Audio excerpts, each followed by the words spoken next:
Welcome, Digital Fantastics, to yet another amazing episode of Young and Dangerous with Digital Fanta.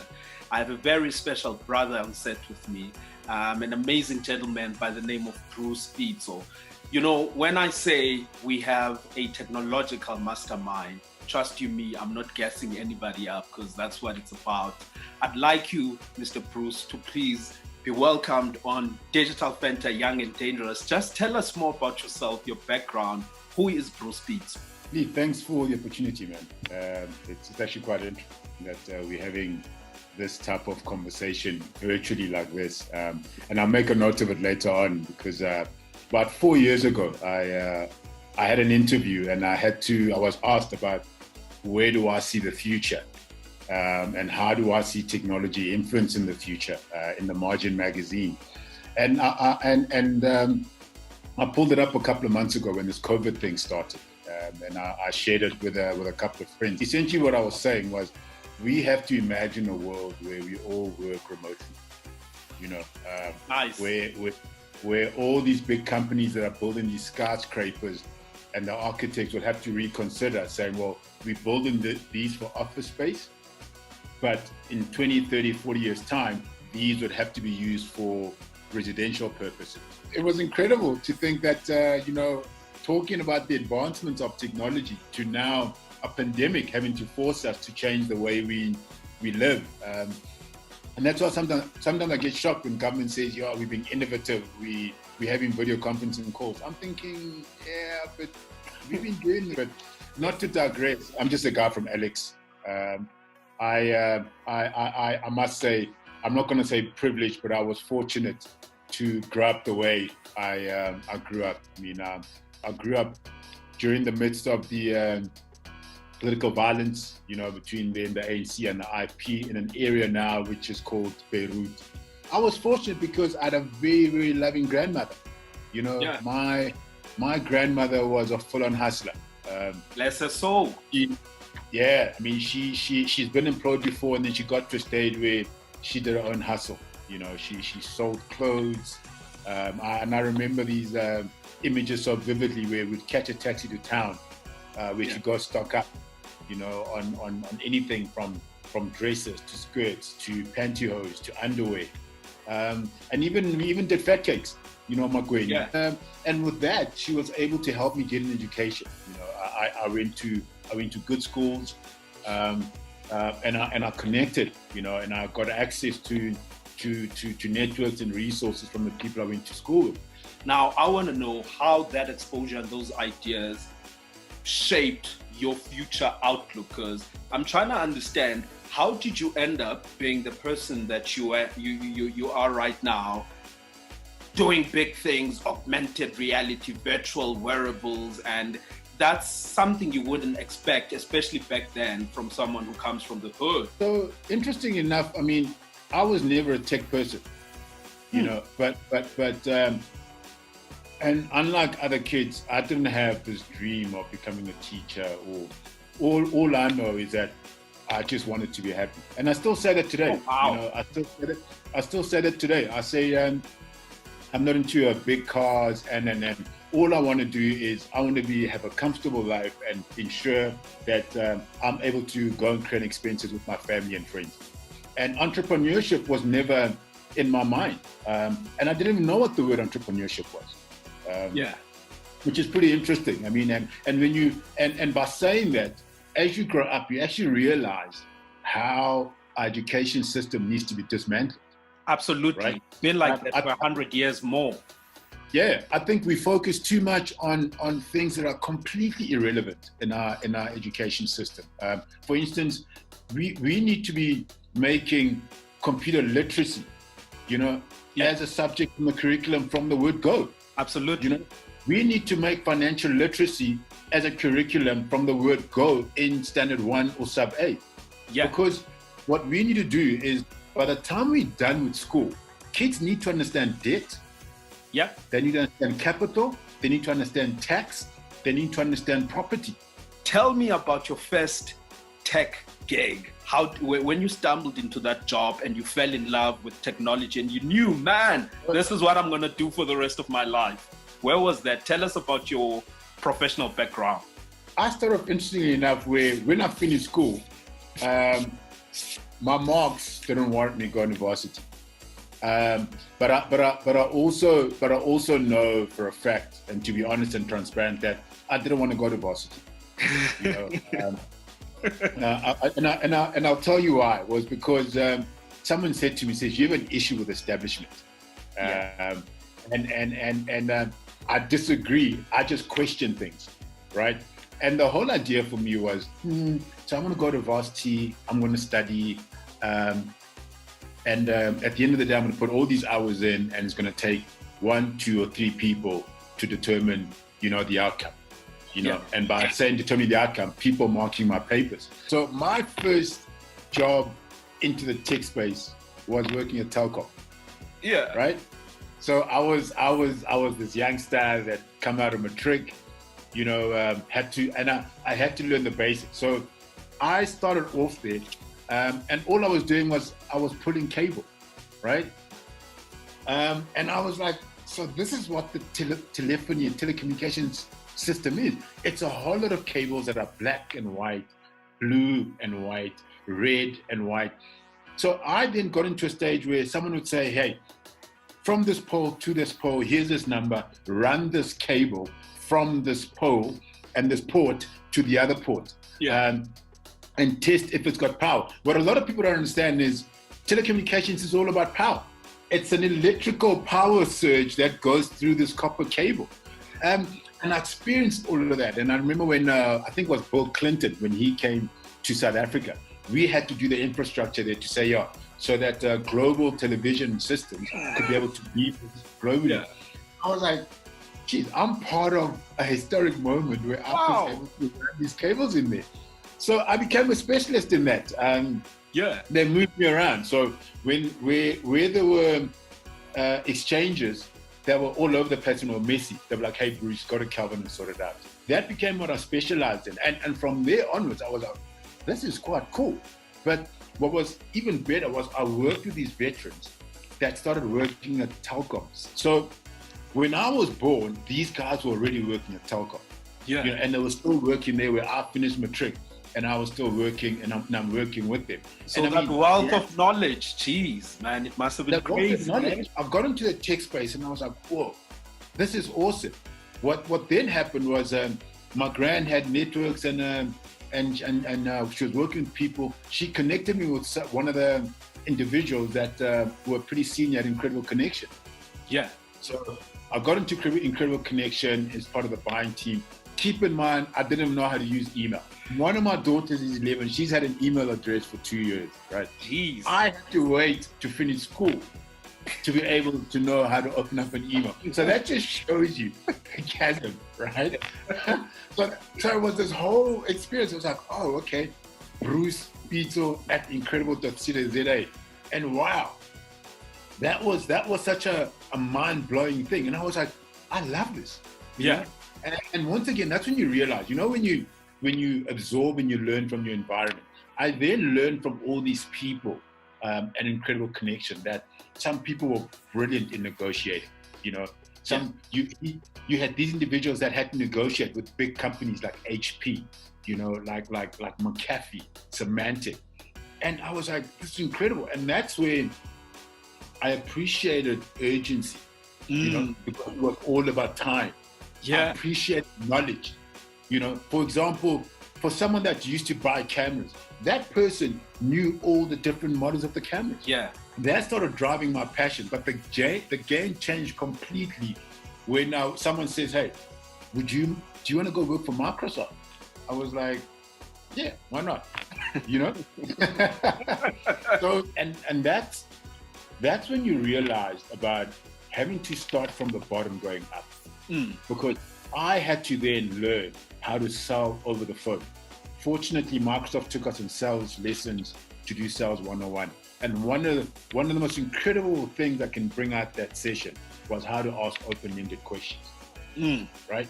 Even today, I use that technique where you don't say, hey, are you happy? Because all you're going to say yes or no. Absolutely. You know? Yeah. But, you know, I had to learn to say, why are you not happy?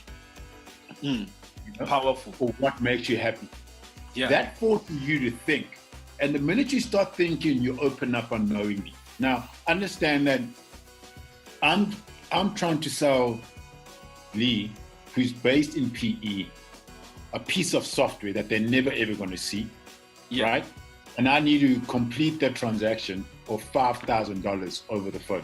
And that is why even today, I learned to appreciate telesales people, because the toughest job to do in this era is to be a telesales person, because we've got access to information, we've got access to research. Damn it, I know when a call's a spam call.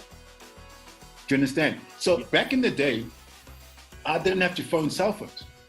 I phoned a landline, and I knew if I didn't find you, I'd have to find you sometime during the day, because you had to come back and sit by your desk. There's none of this. None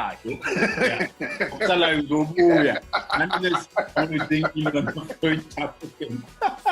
But being in that space and having to work with the greatest minds, people that have met Bill Gates, people that were there when Bill Gates started Microsoft in South Africa. And I gradually worked my way up inside Microsoft. I worked from doing small business telephone calls to literally getting to a stage where I had to run the whole Gauteng government. And that's where I realized the power of networking, of knowledge, and surrounding yourself with incredible people. I've always had this drive to help other Black people be empowered. And I started that at Microsoft, where I then started doing a manual process of seeing how many white people were employed, at what level, and were they full-time employees and not contractors. I did the same for Indians, and I did the same for Blacks. And I realized there's a whole lot less Black people that were employed. And permanent. But if you looked at, in comparison, the percentage of revenue that came out of the government sector, the public sector, it was huge. I mean, till now, still disproportionately huge. I remember, like Vodacom, for example, a deal worth 5 billion to centralize government comms. I'm like, man, this is crazy, right? And then I started speaking to certain individual, and that's when I realized, geez, I'm surrounded by incredible people, some of my closest friends, for instance, are the current MD of HP South Africa, is a friend of mine, level-headed guy, President Nduli. Another guy who went from IT into finance, Mutseki Majak. These are, Mngani Mthunzi, who's been asked to turn around Edcon, and he was the president and MD of BMF. I had these people in my phone. The common denominator around all the individuals were they were professional, they were Black, they were educated, and they executed. And that was very rare to see coming from a township where, you don't get you don't get exposed to professionals unless they're teachers, policemen, and nurses. And keeping in mind that I had to cycle for 2 years from Alex to Sunny Hill to save up to buy my first car. Your fitness levels were like off the charts, Don't joke. Having to roll up your jeans and a shirt and put in the bag. You're still be professional, compete with someone who woke up 10 minutes ago and just rocked up at the office like that. I listened to you, and I truly appreciate the fact that we had guys like you paving the way for some of us, where you acknowledge, because diversity, number one, it's scientifically proven as a key component of business success in this day and age, because you're dealing with emerging economies as well, emerging markets, you need people who know how to navigate those spaces. Now, what also breaks my heart is when you look, because the top 10 most powerful businesses right now in the world are in technology. Those are your Amazons, your Apples, your Microsofts, and so forth. Now, when you start looking at how diverse these businesses are, like you mentioned Microsoft, for example, globally, in the year 2018, they only had 3% of their technical staff being Black people, you know what I'm saying? And then you look at an Apple, 6%, they're the better ones. You look at Facebook, which is like it's pervasive, it's everywhere. 2% Black technical people across the world. I mean, those are crazy statistics. Looking at the world the way it is, what's your business? What are you doing there? Why are you doing it? Why is it important for Africa? So I mean, our business is still relatively small. We're still young, and you know this by now. Yeah.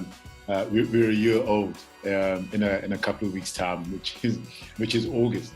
But the incredible thing about it was I had a colleague of mine who's got an incredible brain, and which a lot of people don't understand. And I made the time to understand him. I made the time to understand where he comes from, and he's brilliant. I mean, from when we started talking about how do we do stuff together around let's start breeding fish in Gauteng, you know. So that's how far back the initiative of thinking of just not doing what everybody else does, but how do we move aside? And I'm talking about an Afrikaans guy here, you know. Yeah. Wayne is as Afrikaans as it comes. His dad's Afrikaans. His second name is Afrikaans. You know, even his accent. You know, so he'll talk English to me when the phone rings. It's straight onto Afrikaans. Yeah. You know, and we clicked. You know, we closed some good business together, and you know, having spent time around that guy, he the way he thinks. And last year we were having a conversation. He says, "Dude, look at this. This is going to be a big thing. You know, early stages. Keep in mind that we go back to the Wi-Fi connectivity aspect. You know, so Wi-Fi's got this thing called the captive portal. He developed the captive portal where Lee connects to a Wi-Fi hotspot, that colorful page that you land on. He wrote the code for that technology. Wow. And then he came to me and says, dude, let's do something together. You know, you're incredible, you're strategic, you're resourceful, you know the market. I'm just a nerd. Wayne and I became this unit, right? Where from the longest time, we've always wanted to, like you said, transform the industry. We decided to say, you know we'll do well. You know, it's only a matter of putting it in there, putting the time in there, and mastering our art. Because by the time, for the benefit of our viewers, please tell them what the business is so that they can look up and see the cool stuff you guys get up to. That is so exciting for me. Yeah, sure. So we do multiple things, but at the core of our service offering is we developed and we code messaging bots. You know, something simple like if I wanted to run a campaign, you know, I would send you a hyperlink. You click, it opens up WhatsApp, and then you've got essentially access to this world. You know, so now understanding the power of WhatsApp, it's real-time communication. That's a fact. Yeah. You know, it's real-time in the sense that I send something now. If you connect it to the internet, you're going to receive it. So we built something around that. We built something to say this tool, which everybody has access to, has the ability to change lives.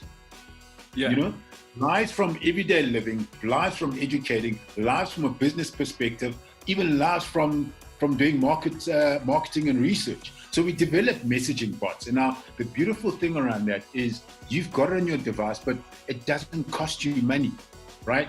That you won't even see the impact on your data book.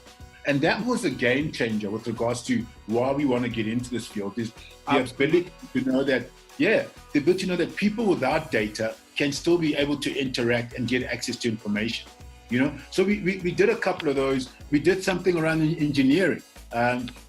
There's a company that installs ATMs, right? Yeah. So we did an AR augmented reality experience where someone will just come into an environment with their phone, and in this immersive world, be able to position, you know, where they're going to put that ATM, and you could see, okay, the ATM is going to go there. Those are the dimensions. That's how big it is. Okay, wow. And then you save it, right? So it's sort of, and this is big for engineering advancements, because that's the future of how our cars are going to get serviced. With this whole wearable technology, we're going to be able to wear these wearable spectacles. You're going to bring your car into, and then we're going to see, okay, fine, we need to change the brakes, the cam belt is wearing out, and. So what we're doing now with diagnostics, we'll be able to do that with our wearables. The same with facility management.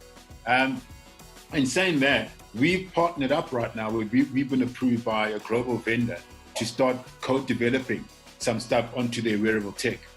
So if this goes well, we'd be able to say, here's a technology. When you buy this wearable tech, you'll be able to say, okay, fine, it's warehousing, it's logistics, it's packing, it's engineering, it's management, and we can develop that. So there's this plethora of opportunities in that AR space for marketing. I think you would know about this, where we did an activation for Easter. That was a cool campaign. They loved it in the group. Digital Fanta really loved it. Kudos. I'm happy to see the face behind that work. The beauty around it was where the mall was only going to get kids and children playing around in a maze. Parents would be sitting around waiting for their kids to come out. They had kids and parents playing. Stunning, man. So immediately the numbers were impacted by these demographics and these age groups being involved.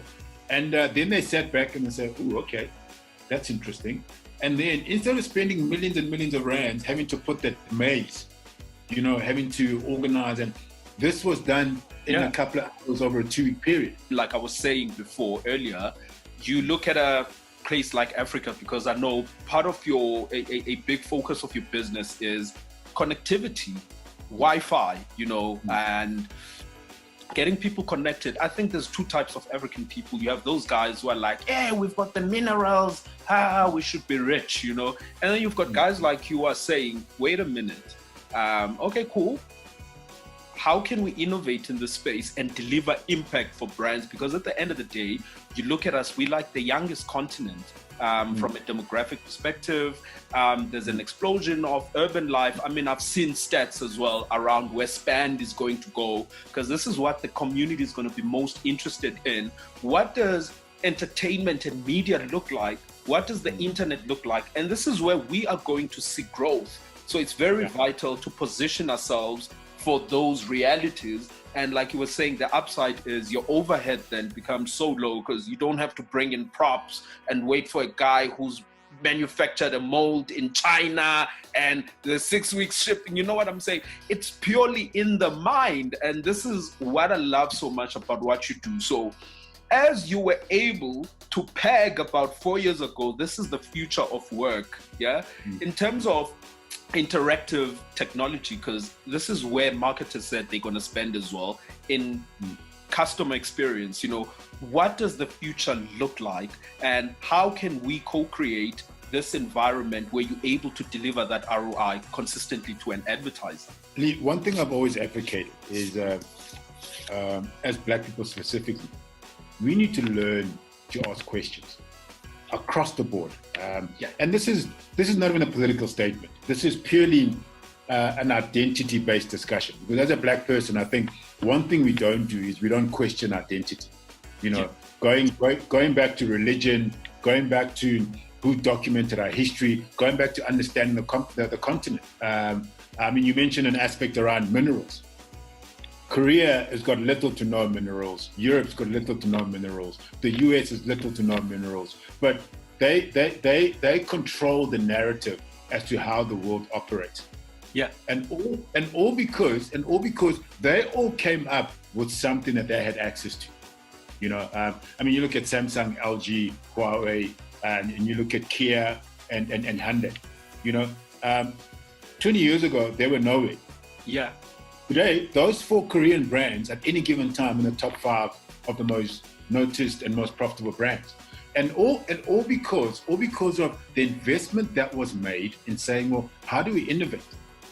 And I've always felt that Africa has this incredible opportunity, because everybody else around the world has laid down the blueprint. They've made the investment.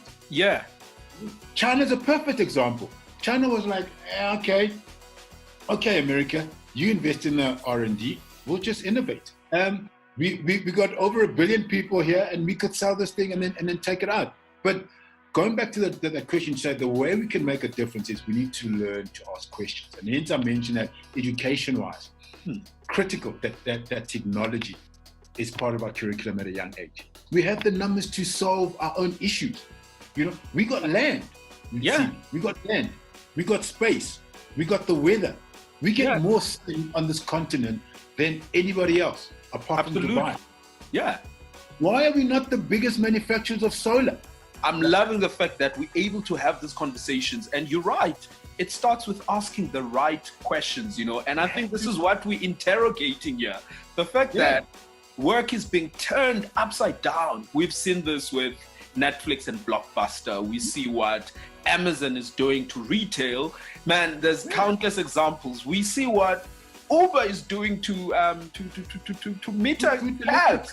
But all of this has one thing in common. It's the technological infrastructure. Yeah. So if ever there's a new normal, it's that. I want us to inspire our people in Africa, irrespective of what color skin you are. If you call this home, you know, this is where you should be looking. No, precisely. You know, so you raise some interesting points there, because the common denominator is technology. Well, dude, as Spaza Shop uses technology, the fact that a calculator is being used, that's technology, right? And going back to the conversation around the research aspect, one of the other reasons why we wanted to move on this AR journey, augmented reality and mixed reality journey, was because of the research that we saw, what it does to your brain. You know, you got hooked on playing the game because it tapped into a new area of your brain that you've never tapped into before. Wow. You know? And that's what AR does. That's why Facebook's investing billions into AR. That's why Google is investing in AR. You know, that's why Apple is investing in AR, because it's the future. We don't do 10,000 things. We write code, we develop, we specialize in messaging bot, we specialize in mixed reality. Right? That we do very, very well. The AR space, right, creates a completely new opportunity for marketing companies, for corporate in general. You know, I mean, you look at a lot of the big guys are talking about, hey, having to fine tune their models, having to relook at their business models, and including the small company. And I urge the small agency companies to engage around AR and WhatsApp bots. You know, because absolutely, that's going to give them more bang for their buck. You know, I mean, I remember when we engaged with an agency where they were doing the S20 launch for Samsung. You know, I mean, the Samsung head of marketing couldn't believe that this thing was done in 2 weeks. We have an opportunity we're working on right now in Kenya. You know, for a retail store. And the guys like, how do we do this? And we said, well, this is what you do. We pitch to the customer. And later on, while we're having the show, the session, we sent them a link, you know? And the guy's like, hold on. Is this what you guys do? He said, what is this wizardry? This magic? He said, is this what you guys do? And I said, yeah. You know? He said, is this happening now? He says, yes, this is happening now. You know? He literally, by close of business, they'd send us an email to say, we want you guys to get ready to present to our CMO and CEO in a week's time. The fact that data is so cheap in that country makes it so easy for us to deliver on our value proposition, right? Because it means anybody in that country, no matter the LSM, has got the ability to experience augmented reality. We don't need to have a reverse billing discussion, whereas locally we need to have that. One of the other things I do is I'm working with this company to basically roll out Wi-Fi hotspots in townships. You know, and we've got a couple of POCs, we've got a couple of sites in Kimberley, in Bloemfontein, in Pretoria, in Soweto, and we realize how much people need data. And even though the fact that it's expensive, people know that it's a requirement. And I'm fortunate to work with these guys because they are so Afrocentric. You know, they're basically saying we have an opportunity to go compete in the suburbs, but we have to bite that bullet. We have to make sacrifices and empower our people. you know, because at the end of the day, these are the people that we exist because of them. Yes, I like it. You are officially a very dangerous human being. So I'm ordaining you now, you know, by the powers vested in me by Digital Penta. Thank you so much, Bruce. This has been a truly inspiring conversation. So guys, thank you for watching. We're dropping the links. You will see these amazing examples that Bruce spoke about, from Easter egg hunts to Father's Day. You know, this business is serious, guys. We were young and dangerous with Mr. Bruce Pitso. Thank you, my brother. Wishing you a great one forward. Hey, we're looking forward to even greater things you'll be getting up to in that business. No, thanks, Lee. I appreciate the opportunity. And once again, I hope that this conversation and what we do, you know, is able to create a lot more dangerous people out there.